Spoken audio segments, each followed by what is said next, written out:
The directions here say we're dividing complex numbers, but really what tells me what I need to do is that there's an I in the denominator. There are a few things that make fractions not considered simplified. One of them is negative exponents. Those are not simplified. If you had 10 over 20, you'd make it 1/2, not simplified. If you have a square root in the denominator, not simplified. If you have an I in the denominator, not simplified.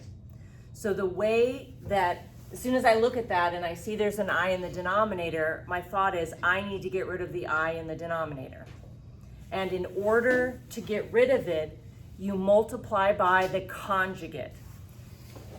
Reminder of conjugates, they look exactly the same, except the sign on the I term, not the number 4 in front, but the sign here changes.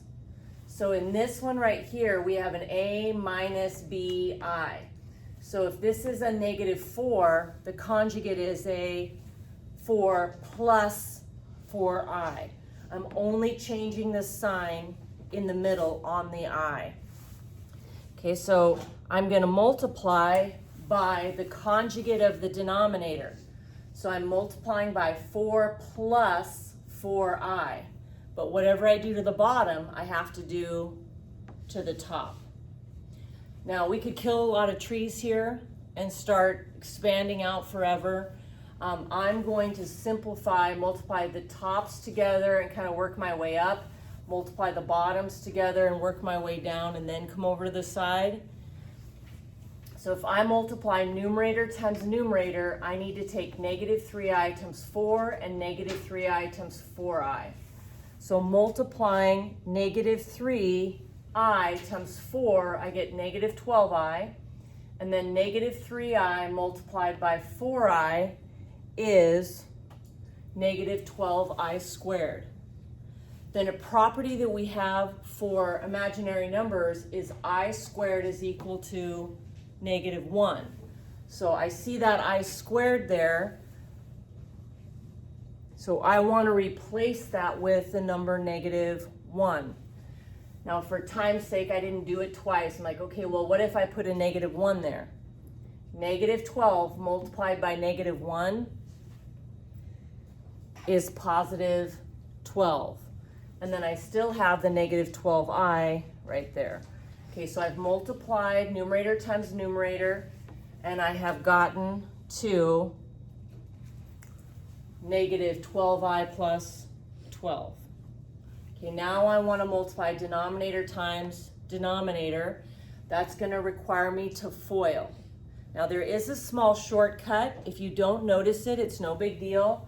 But anytime you multiply conjugates together and you're using FOIL, you can skip O and I in FOIL because guaranteed they're going to eliminate each other. So I could just do first times first and last times last to multiply these together. But I'm going to go ahead and pretend that I don't know that shortcut exists and FOIL this together. So 4 multiplied by 4 is 16. Outside, 4 multiplied by 4i is 16i. -4i times 4 is -16i.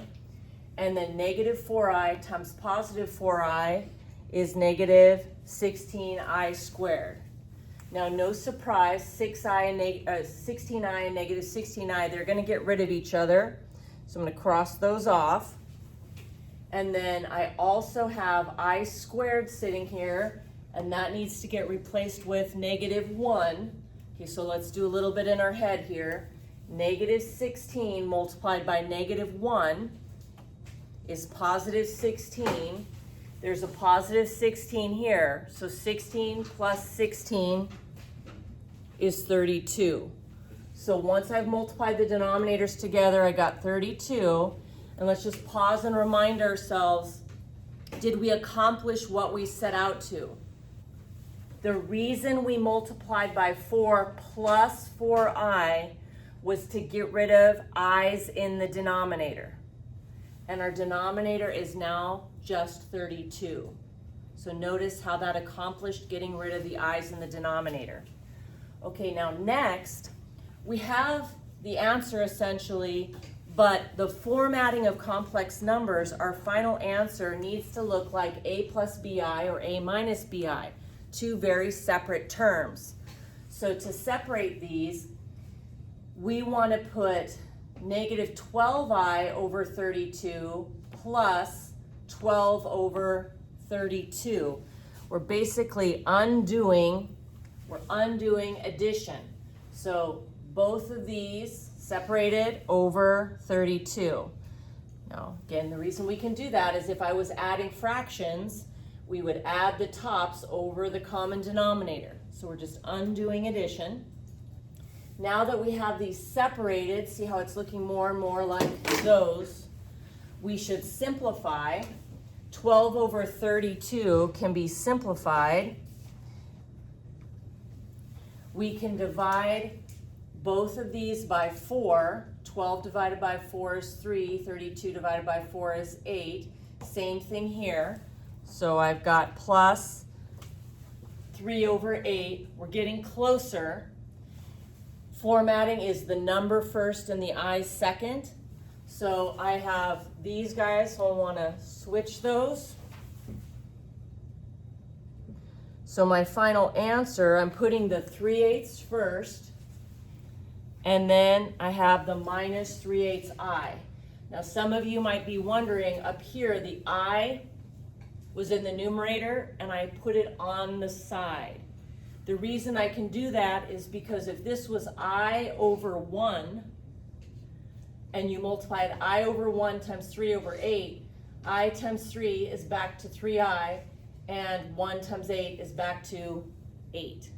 So I just put the I off to the side so that I have my formatting. My A is 3/8 and my B is negative 3/8.